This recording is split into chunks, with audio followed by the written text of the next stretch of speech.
Hey. Yeah.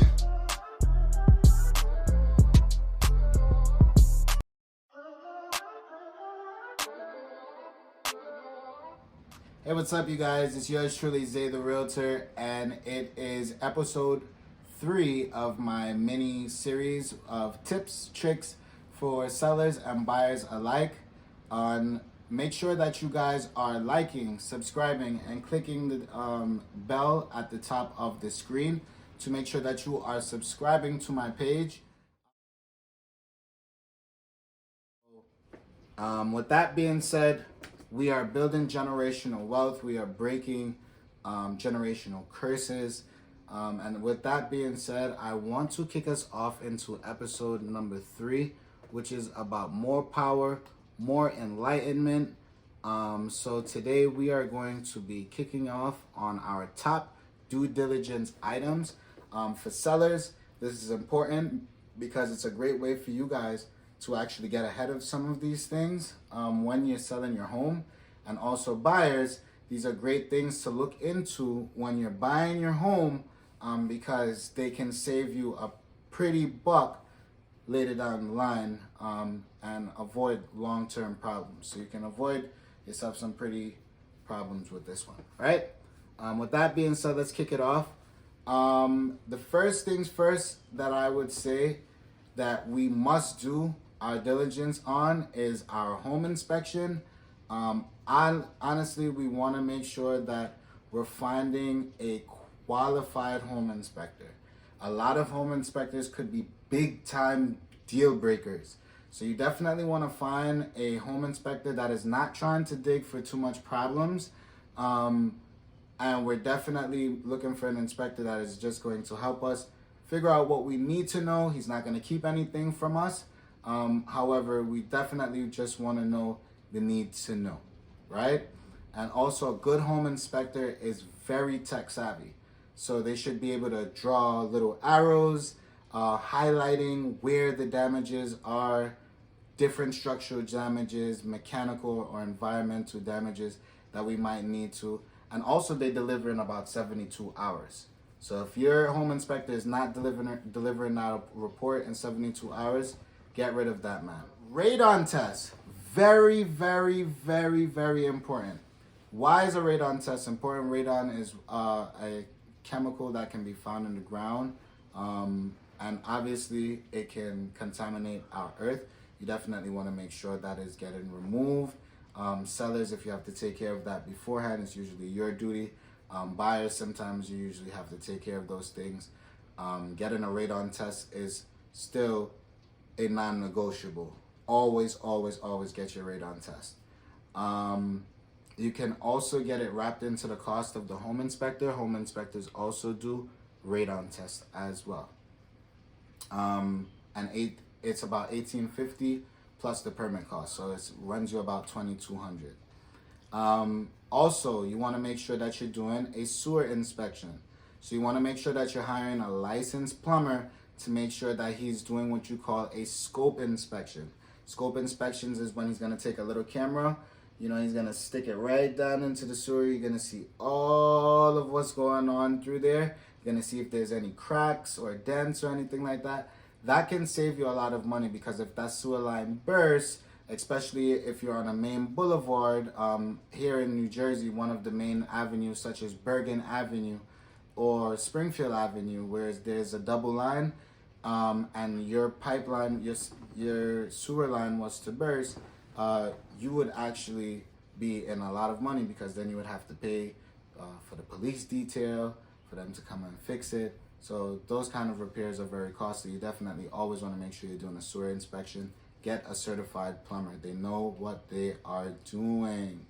Now, you also want to make sure that you are doing a survey. You want to know where your land begins and it ends. Back home where I'm from, St. Vincent and the Grenadines, Guyana, and even here true in America. It all holds true everywhere.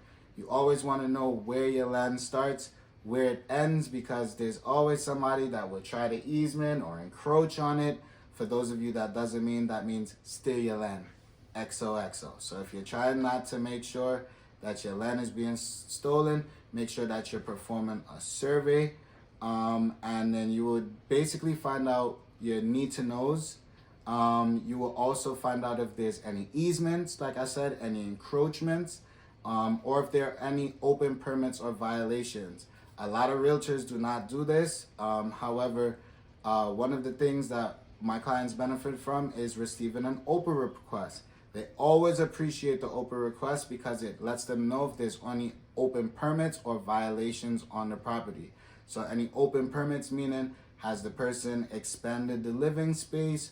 Where's the extra square footage coming from? That would show you if there's an open permit or they did it without permits. And then also, it will also show you if there's any violations on the property, right? So those are also important because you don't want to inherit those and then you're being slapped with fines. So this is all important stuff to know. You also want to make sure that you're doing a flood search. Flood searches are very, very important because you want to make sure your property is in a flood zone X. If your property is in a flood zone, it is okay. You can still make sure that you get flood insurance. Usually homes that are in flood zones are sold a little bit cheaper. So you might get it for $50,000 less, but you definitely want to make sure that you get a home inspection. Sometimes just because it's in a flood zone, it doesn't even flood, but you definitely want to make sure that you do your flood search. And also you want to see in the neighborhood, is there any history of the property even flooding? Has the neighbor's property flooded before? So you want to figure out all of those kind of stuff. And that is easily accessible. You can go and ask the neighbors one by one. Now you also want to do a septic tank inspection. This is very, very, very important. Now what I want you guys to do is make sure that if you are a person that is buying a property, you make sure you understand how the septic works, how many bedrooms to the septic, because depending on if you want to take the home and make an addition to the home, what you would have to do is call the health development municipality in the town, and you would have to ask them, hey, how much does my septic hold in terms of room capacity? So for every room, the septic has to have an alignment to it. Now, if your house has 3 bedrooms and you're looking to add an extra 2, you have to figure out, is your septic aligned to have 5 bedrooms, or is it aligned to just keep 3? And if it is not, then you have to do a repair to accommodate those extra 2 rooms by code, right? So that can cost, and usually septic costs about anywhere between $40,000 for the work around it. So you definitely want to make sure that you understand your septic, and if it's a good septic, if it's working as well. Tank sweeps are very important. So you definitely want to make sure there's no oil tanks. Oil tanks can be leakers. Those things are environmental hazards. Also, they would have to be removed. Removal costs can become a pain in a leg. So you definitely want to make sure that you do a tank sweep. Environmental, you do that by hiring someone, and essentially what they will go through, and they will sweep the property for any tanks, any metals, propane, or anything like that. And that usually costs between $12,000 and $100,000 if they find like an oil tank to remove it. So you definitely want to be careful, and you definitely want to make sure that the seller is the one that you're requesting to remove those oil tanks. Now you also want to make sure that you're getting a fireplace inspector, or if your house has a chimney. Certain things to check is the structure of the fireplace, and you also want to make sure that the flashing is good, and also that the cap on the top of the chimney is very good as well. Sometimes these things go bad, or your house might have multiple chimneys, so you definitely want to make sure these things are in check, because those are fire safety hazards. Make sure that if your house has a well, you are testing the well water. That is very important. I know a couple houses in PA, here in New Jersey as well, they operate off of well water. So make sure that your well water is well intact, right? So make sure that you're testing for it.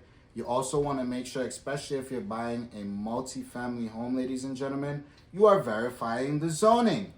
You want to make sure that you verify the zoning, especially if it is zoned for multifamily use, if it's zoned for office use.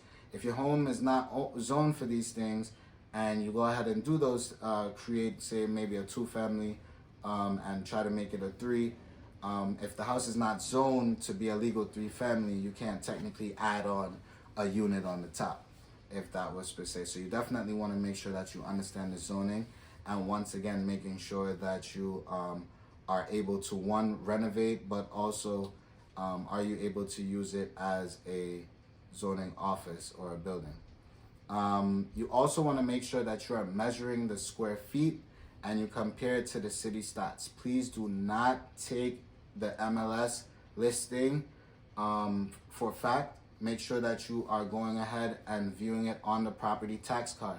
That is the most successful place to go ahead and compare, so that way you have the most accurate assessment of the measure and the square feet of the house, front, the length, the width, and also the property around it, right? You also want to make sure that you're doing a termite inspection. Termites are something that can cause a lot of damage, especially to the foundation and the cores of the house. So you want to make sure that the ground is tested for termites, the property is tested for termites, and you get a quote from the home inspector as well. They also can help you assess those costs, and also assess and make sure that the house is termite free, right? You want to make sure. You also have lead-based paint, which is a disclosure that the seller must provide to you buyers. Also, you want to make sure that you do a lead-based paint test, and you want to make sure that any house that is built before 1978 is mandatory to make sure in the state of New Jersey that you have this done. So if that is not disclosed to you by the seller, make sure that you get the paint test done for lead-based paint.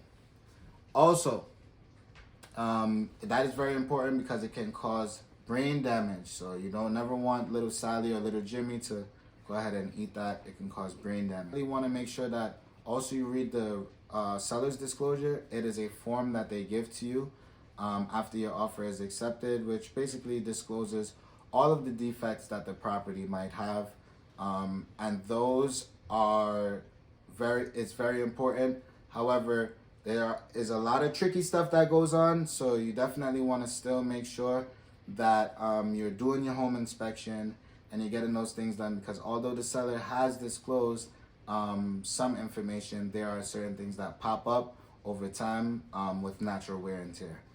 Last but not least, other things that we want to make sure that we do our due diligence with is making sure that if there are things like a pool, we get a pool inspection. If we need a structural engineer, we get those things done as well. Those are my tips and tricks for the day. Make sure that you guys are doing your due diligence. This is, in fact, the most important purchase or the biggest purchase that anyone that will ever make in their life. So make sure that you're doing your due diligence to make sure that you are investing yourself in the right properties, first-time home buyers and investors alike. Peace, love, blessings, and can't wait to see you at my first-time home buyers seminar. Like, subscribe to my page. Follow me on Instagram at Zaetherealtor. Peace.